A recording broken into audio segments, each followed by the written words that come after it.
चाहिए जितने में तुम्हारा भरण पोषण हो सके, और ज्यादा फैलाओगे तो महाराज आपके लिए खतरनाक सिद्ध होगा। जब व्यक्ति पर बुरे दिन आए तो उस समय चुपचाप हो जाना चाहिए। यदि तुम किसी से कुछ कहोगे महाराज तो तुम्हारी फूल जैसी बातें भी व्यक्ति को कांटे जैसी लगेंगी। यदि तुम्हारा समय खराब है और तुमने किसी से प्यार से भी कुछ बोला तो वो महाराज तुम्हारी बातों का गलत मतलब निकालेगा, तुम्हें बुरा भला कहेगा। इसीलिए जब भी बुरे दिन आए तो महाराज चुप हो जाना चाहिए। बताया है कि रहमन चुप हो बैठिए हो। जिस समय हमारे दिन खराब हो जाएं, विपत्ति आ जाए हमारे ऊपर, आपत्ति आ जाए तो हमें चुप हो जाना चाहिए कि रहमन चुप है बैठिए और देखे दिनन को फेर, और जवनी के दिन आए हैं तो बनत न लाग है दे। जब हमारे बुरे दिन आ जाएं, खराब दिन आ जाएं मेरे प्यारे, तो हमें शांत हो जाना चाहिए, मौन हो जाना चाहिए।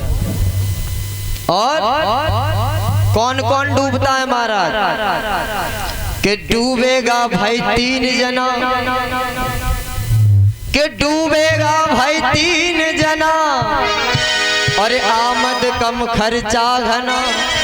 वही लोग डूबते हैं महाराज। आमदनी तो 100 रुपए होती है और खर्चा 150 का होता है। 50 कहाँ से लाओगे? किसी से उधार, ब्याज पर, और जब महाराज नहीं दोगे तो ब्याज पर ब्याज, ब्याज पर ब्याज चलेगी। हमारे गांव में एक व्यक्ति हैं, वो कह देते हैं लल्ला ब्याज कभी सोता नहीं है, दिन और रात चलता है। सत्य बात है महाराज कि डूबेगा भाई 3 जना और आमद कम खर्चा घना। पहला कौन? जिसकी आमदनी तो कम है, खर्चा अधिक करते हो महाराज, डूब जाओगे। और जब कर्जा अधिक होगा, दे नहीं पाओगे, तो एक दिन तुम आत्महत्या करने का विचार भी इस दिमाग में लाओ। तो गए महाराज कि डूबेगा भाई 3 जना और आमद गम खर्चा घना, पल कम गुस्सा घना। अब महाराज हमारे जैसे सिंगल पिस्टन की गाड़ी वाले लोगों को देखो, पसलियों में दम तो है नहीं, और महाराज शरीर में दम नहीं, हम किसी से कम नहीं। गुस्सा बहुत जल्दी आती है, और किसी सामने वाले तंगड़े ने एक जमा के लगा दिया तो सीताराम। ऐसे लोग भी महाराज जल्दी चले जाते हैं, शरीर में दम तो है नहीं, और दूसरे से टकराओगे तो महाराज राम नाम सत्य। कि आमद कम खर्चा घना और बल कम गुस्सा घना। जिसमें बल की तो कमी है लेकिन गुस्सा बहुत करते हैं, जल्दी चले जाते हैं। अरे पूंजी कम व्यापार घना। पैसे तो कम है लगाने के लिए, कर्जा उठा के महाराज व्यापार खोल लिया, चुका नहीं पाए, वही आत्महत्या करोगे। मरने से पहले तुम तो मर जाओगे, ये नहीं सोचते हो कि घर वालों का क्या होगा, हमारे बच्चों का क्या होगा, इनकी परवरिश कैसे होगी। और बाबा तुलसीदास जी ने कहा कि तुलसी विपदा के सखा। कौन कौन है महाराज विपत्ति में परखने योग्य बात? कि तुलसी विपदा के सखा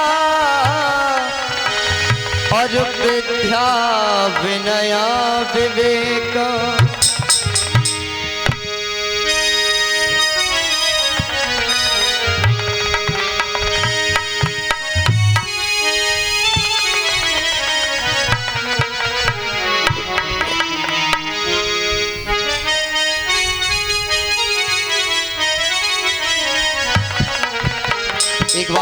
जोरदार तालियों से हमारे भाई बहनों के लिए स्वागत करेंगे सभी लोग। कि तुलसी विपदा के सखा और विद्या विनय विवेक। कौन कौन है?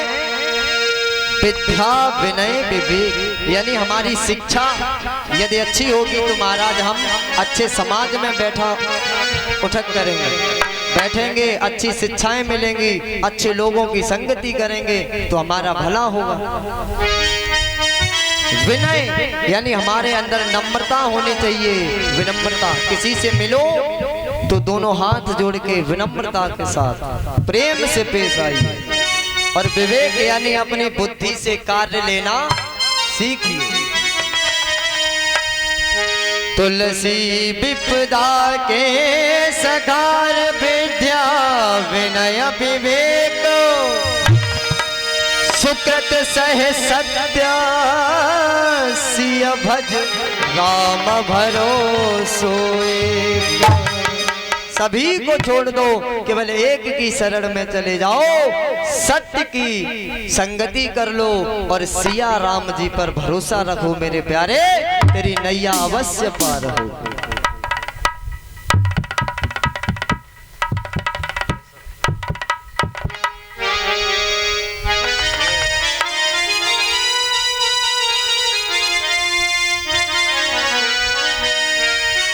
भगवान की शरण को ग्रहण कर लो, जीवन संभल जाएगा। कि रास्ते भर रो रो के पूछा और हमसे पाँव के छालों ने। सुदामा जी कहने लगे कि रास्ते भर रो रो के पूछा हमसे पाँव के छालों ने। और बस्ती किसने दूर बसा ली इस दिल में बसने वालों ने। कि चाहा था जिसको टूट कर आखिर चला गया। हे मोहन, मैंने तुझे बहुत चाहा और तू छोड़ के चला गया। कि चाहा था जिसको टूट कर आखिर वो चला गया। इस दिल से मोहब्बत का मुसाफिर चला गया। कि बेरंग है आज तक तस्वीर तेरे प्यार की। ए मोहन, कि बेरंग है तस्वीर तेरे प्यार की। पूरा किए बगैर मुसाफिर चला गया। सुदामा जी कहने लगे, हर फिक्रों ने रंग चेहरे का, और फिक्रों ने रंग चेहरे का, और मेरे उड़ा दिया। कि घर की हो घर की, और घर की जरूरतों ने मुसाफिर बना। घर की जरूरतों ने मुसाफिर बना।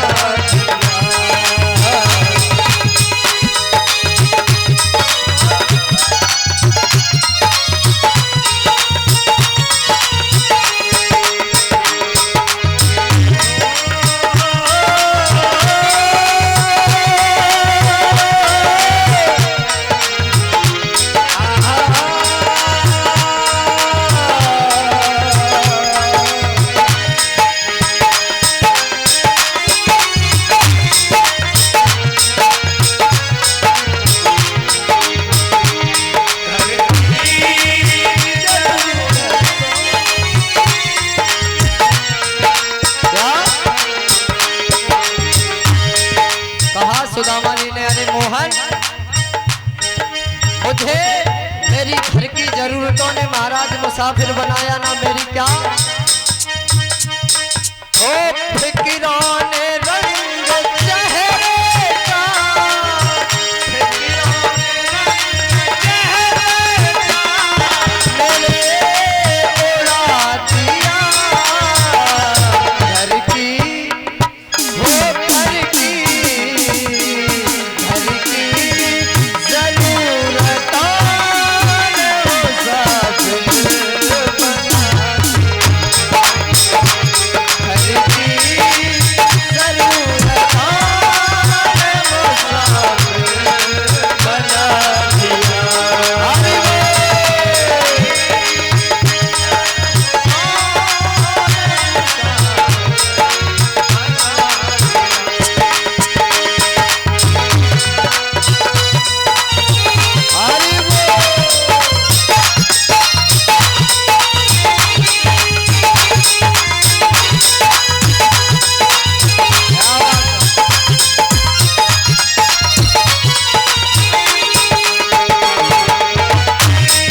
कहते हैं सुदामा जी,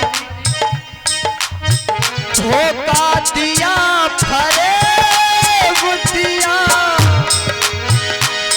और दिले दुखा दिया।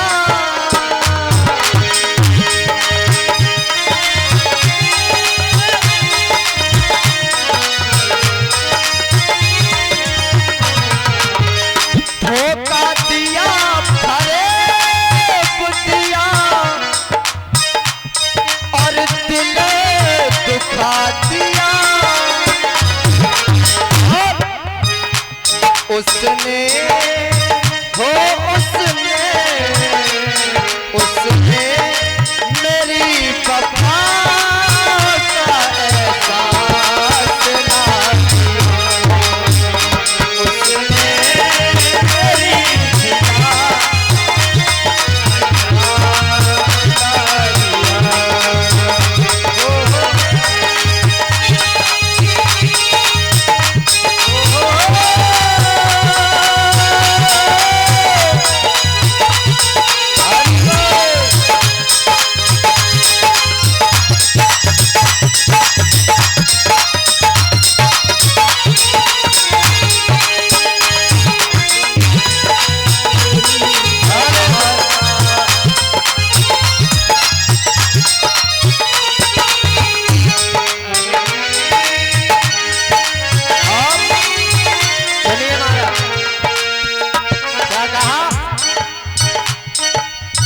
दुश्मन ने मुझको देख कर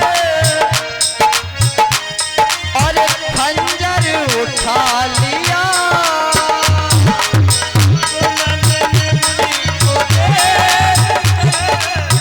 खंजर उठा लिया।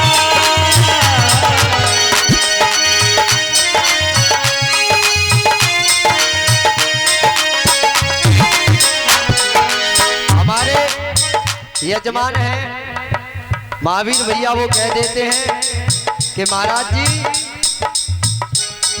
हमें तो अपनी अम्बे माँ पर बहुत विश्वास है, तो महाराज आपके लिए ही ये पंक्ति है। दुनिया जलती है तो जलने दो, लेकिन दुश्मन ने मुझको देख कर और खंजर उठा लिया।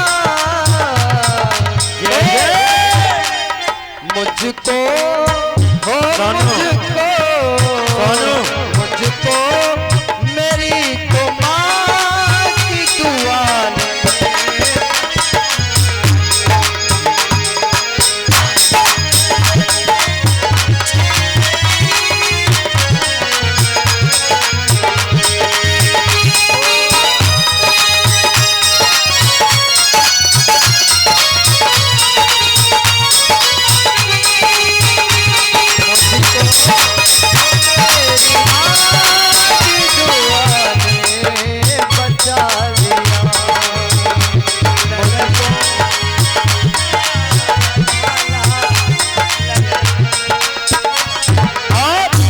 अंतिम पंक्ति मारा। मैंने कहा था उनसे जलाने को एक चिराग,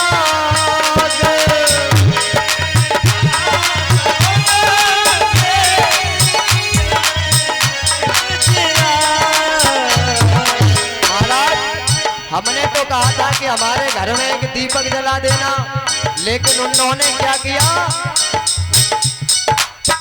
मैंने कहा था उनसे जलाने को एक चिराग, उसने हो उसने उसने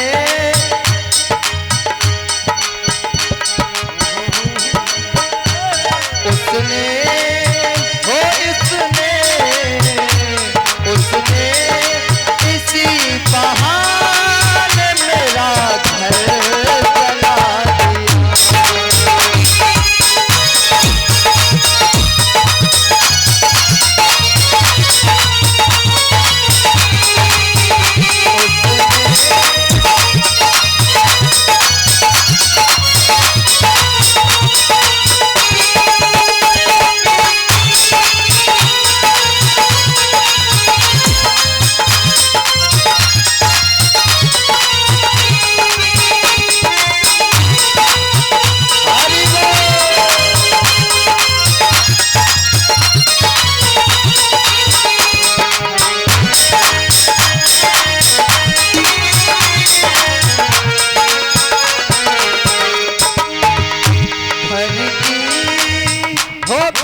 की जरूरतों ने मुसाफिर बना। महाराज आज मुझे मेरी घर की आवश्यकताओं ने ही मुसीबत बनाया है मुसाफिर, वरना इस जमाने की क्या औकात थी। आज मेरे सुदामा जी योग माया के द्वारा भगवान उन्हें उपवन से नंदवन में अपने यहाँ द्वारिका नगरी में बुलाते हैं। आंख खुली तो क्या देखा कि चहल पहल हो रही है। अब महाराज सुदामा जी ने पूछा, अरे भैया ये कौन सा नगर है? तो वहां पर जो लोग थे उन्होंने कहा द्वारिका 6। अब तो सुदामा जी चक्कर में बोले, हमने एक द्वारिका नहीं ढूंढ पाई, इसने जब तक 6 और बता दी। बोले ये कौन सी द्वारिका है? बोले यही द्वारिका 6। चक्कर में पड़ गई। गुजरात में महाराज 6 को है बोलते, तो द्वारका भी गुजरात में ही थी। तो वहां पर एक कोई अपने इधर का घूमने गया था, वो मिला। सुदामा जी ने उससे पूछा तो उसने कहा, अरे विप्रवर यही द्वारिका नगरी है। बोले अच्छा, तो मेरे मित्र का घर कौन सा है? बोले कौन मित्र? बोले द्वारिकाधीश मेरे मित्र का नाम कृष्ण है। तो सभी ताली मार के महाराज हंसने लगते हैं। बोले देखो कहाँ फटे हुए कपड़े पहने एक गरीब भिखारी ब्राह्मण और कहता है कि एक राजा से हमारी मित्रता है, ऐसे कैसे हो सकता? तो उन्होंने कहा, अरे भैया तुम नहीं मानते हो तो जाकर पूछ लो। हम और तुम्हारे द्वारिकाधीश एक साथ एक गुरुकुल में एक गुरु के संरक्षण में हमने शिक्षा दीक्षा ली। तो उन्होंने कहा सामने से जाओ, आगे जाकर के जो महल सा प्रतीत हो वही द्वारिका नाथ जी का महल है। आज सुदामा जी जा रहे हैं, पैरों से रक्त बह रहा है। आज महाराज दर्द से सुदामा जी व्याकुल हैं, विरह वेदना में पीड़ा को सहन कर रहे हैं। इधर जैसे ही पहुंचे तो महाराज द्वारपालों से कहा कि हे भैया क्या यही द्वारिका नाथ का महल है? बोले हाँ। बोले जरा उनसे जाकर के कह दो कि तुम्हारा एक मित्र मिलने आया है। मना कर दिया। सुदामा जी ने कहा, अरे भैया तुम एक बार तो चले जाओ, वो मेरा परम मित्र है, मेरा परम सखा है। तुम केवल उसे मेरा नाम बता देना, वो दौड़ा चला आएगा। एक बार तो चले जाओ, केवल एक बार जाकर के मेरे द्वारकाधीश से कह दो कि तुम्हारे बचपन का मित्र, तुम्हारे बचपन का सखा तुमसे मिलने आया है। और मुझे ये पूर्ण विश्वास है हे भैया कि मेरा मित्र मुझसे मिलने के लिए दौड़ा चला आएगा। तुम जाकर के कह दो और मेरा नाम पूछे तो सुदामा बता देना। और जैसे ही मेरा नाम सुनेंगे मुझे पूर्ण विश्वास है मेरे गोविंद अवश्य आएंगे। द्वारपालों से कहा, भगवान बोले नहीं। तो सुदामा जी कहने लगे, या तो मुझको पास बुला ले या फिर मुझको वहीं पहुंचा दो। मैं तो ना जाऊं किस दर पे, मिला दो मिला दो मिला दो मिला दो मेरे मोहन से तुम मिला दो, मिला दो, मिला दो, मिला दो, मिला दो मेरे मोहन से तुम मिला दो।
क्या बोलना पड़ेगा?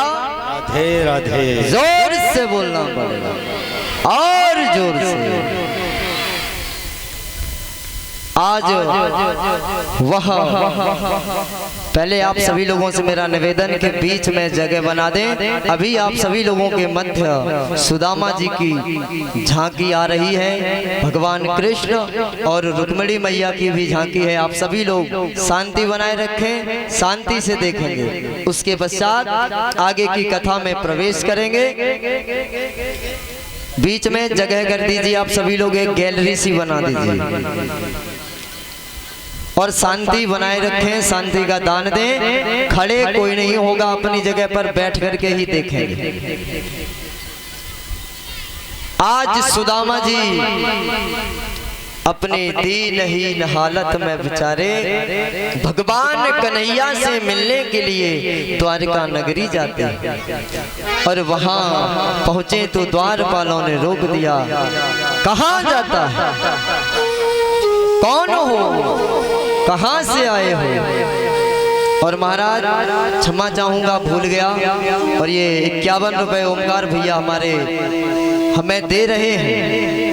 मैं भगवान से यही प्रार्थना करूंगा कि सदैव प्रसन्न रहें, सुखी रहें, उन्नति करें, प्रगति करें और उस परम पिता परमात्मा की असीम कृपा आप पर सदैव बनी रहे।